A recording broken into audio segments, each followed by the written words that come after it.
class, obviously finishing off with a victory. Kind of, what does it mean for you guys to, obviously not the tournament, I guess you'd have hoped for, but to make sure you finish on a high? Yeah, I think every game we win for the West Indies is probably a bit cliche, but every game we win for the West Indies is important. I'm sure that although we were knocked out, some people still got up at 5 a.m. and gave us the support. We really appreciated that. So we're happy that we could go out there and put in a performance that would be worthy of them getting up at the hours that they got up at. Obviously, we didn't have the campaign that we wanted. We know we were very, very close in most games, and we probably could have got over the line and we could be sitting here waiting to see who we face in the Final Four, but that wasn't to be. Sometimes you just have to give thanks for your journey, give thanks for what you've learned over the course of the failures that we've had, and enjoy the successes which you'll do tonight.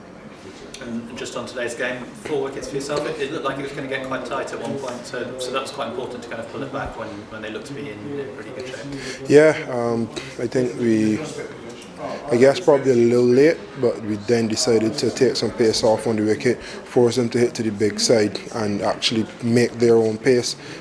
So fortunately, my spell along with Chris's, I think Chris's spell was very, very important. It was almost like a game changer, holding one end down, and then we were able to build some pressure, wrestle some momentum back from them, and then obviously once the run rate started to get to 7.5, 8s, 9s, then we were always, well, in my opinion, we were always favourites to win, and then the wickets came as well, which was good. So always good to end up with 4-4, but it was a good pressure performance by the bowling unit. Can you just talk quickly about Chris? I mean, he's obviously done everything with the bat for the West Indies over such a long time, but today, even though he didn't score some runs, as you say, he did make a big difference with the ball, and that kind of played a big part in turning the game as well. Yeah, I think I mentioned it in an interview before. I don't think I really understood the magnitude of what Chris Gayle had done for West Indies when he first came into the team, and it's probably one of my regrets over the course of my short West Indies career. But obviously, being with him a lot more and sharing a dressing room with him in franchise cricket as well, you then get to see the aura that he has around him on and off the field, and I think I now really understand what Chris Gayle means not only for West Indies cricket but for world cricket as well. And whenever he decides to call it quits, world cricket will definitely miss him. So from me to Chris, congrats on a fantastic career, and congrats for pushing the game of cricket the way you have. What was the atmosphere in the changing room afterwards? Obviously, it's still going to keep going for a bit, but that was his last World Cup game. Was it quite emotional? Yeah, some fake tears, but it was good. Yeah, obviously, again, disappointment not making the Final Four, but thankful for the good performances. I think Sheldon Cottrell had a fantastic tournament, and in times like these it's easy to let those things go amiss, but as a team we came together, we highlighted the guys that we think had good performances, and to the guys that didn't have, it was take the learning lessons, come back from it, and let's see how best we can push and start to win bilateral series leading up to the next World Cup. And where do you guys go from here? I go home. Yeah, I think as a team, again, another cliche is to regroup, but we have some time off. Some aching bodies will get some time to recuperate, and then it's about us finding ways again, coming up with a combination that we think can compete and eventually win series, and then hopefully we can take that winning mentality into the next World Cup.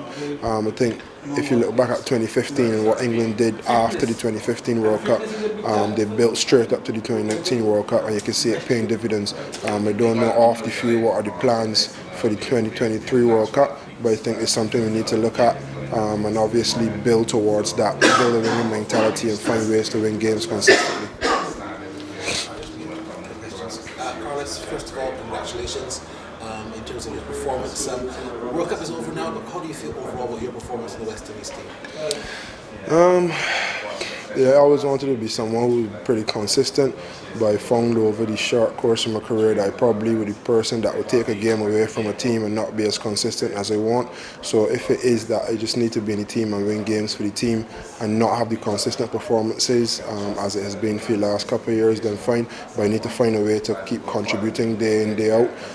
Overall, in the tournament, I thought my bowling could be a bit better, but that said, finishing with 9 wickets and almost a 5-for, finishing with 100 with the bat.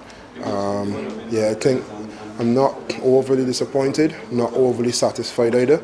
I think in the long process of this journey is a good stepping stone. I'm just happy with, or giving thanks for the good performances that I've had. Last question, Chris Gayle, how sad are you to see him go, especially for the West Indies team in World Cup cricket?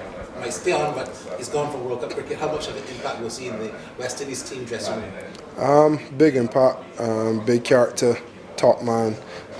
In my opinion, probably happiest man alive.